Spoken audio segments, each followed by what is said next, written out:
Number 1. I would say here, because it is very student focused, right? It's always what can we do, or how can we better serve students and helping them make those connections. And I think we're responsible for advising as faculty, and that's pretty unique. At larger institutions, it's a whole nother wing or another section within the department. And so faculty and instructors here advise students as well as see them in the classroom. And so we really do develop relationships and get to know our students well. And I think those relationships between faculty and students are stronger here than what I've seen in other institutions.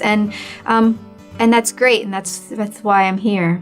I wanted to get to know my students, and I love that I can still do the research, and I certainly still do the research, and I'm able to go to the conferences that I want to go to, but on a daily basis, I don't just sit in a desk and stare at a computer all day and run my data.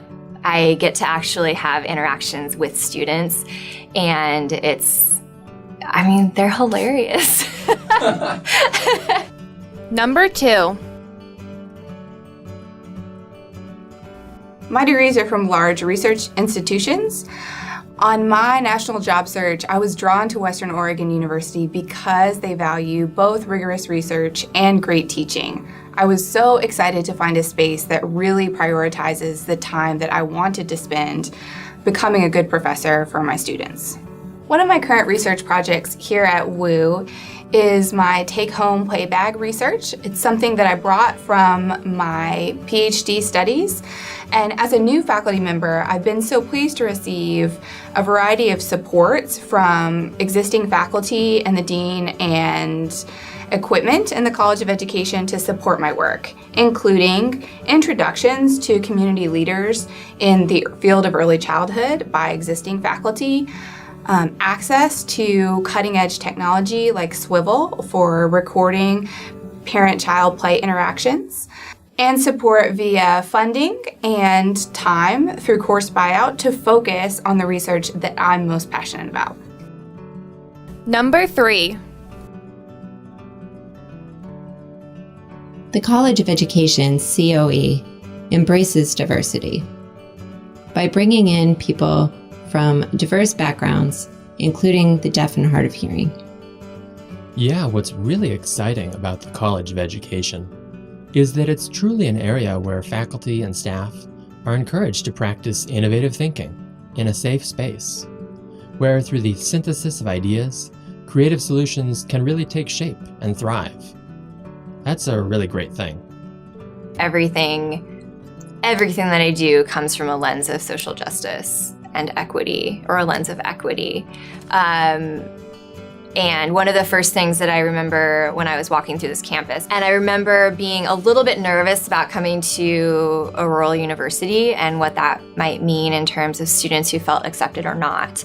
And I was walking downstairs in the Werner Center and past Abby's house in the Stonewall Center and stopped and just, I'm like, well, I don't know what you guys feel about this, but thank God.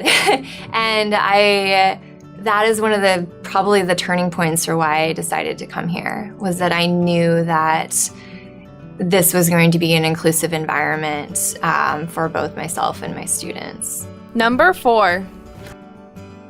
Across the country, the demographics of the classroom are expanding, and all of this diversity in the classroom can be seen as either a challenge for a teacher, but we like to think of it more as an opportunity for teachers, and the ways that we can train our teachers to more effectively meet the needs of this increasingly diverse student body and to meet their individual, not only academic, but also social, intellectual, and spiritual needs of our students is a part of what we do in education. As such, bilingual education and the preparation of bilingual and bicultural teachers is at the cutting edge too here.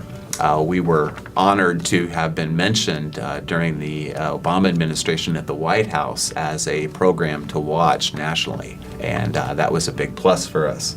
Deaf Studies Professional Studies, DSPS, offers a variety of different programs where we work and train students to go out into the professional world and work in a variety of settings, including with the deaf and hard of hearing community. RRCD, the Regional Resource Center on Deafness, is one of the programs that falls under DSPS. It aims to look at the community, solicit feedback as to what the needs are. Then, through the grant writing process, it seeks to collaborate with the community in securing the needed resources. We provide a variety of services, including research, advocacy, and collaboration, truly looking at what the community needs. The RRCD is right on the cutting edge in these areas, which is really cool. Number 5. It's a pleasure to work and teach inside of our new Richard Woodcock Education Center.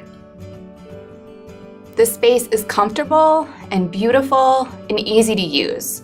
I'm excited to come to work every day because of how much fun it is to work in innovative and high-tech classrooms with a variety of capabilities, from digital media to being able to record my own lectures for self-reflection. The common spaces in the Richard Woodcock Education Center invite collaboration in all forms.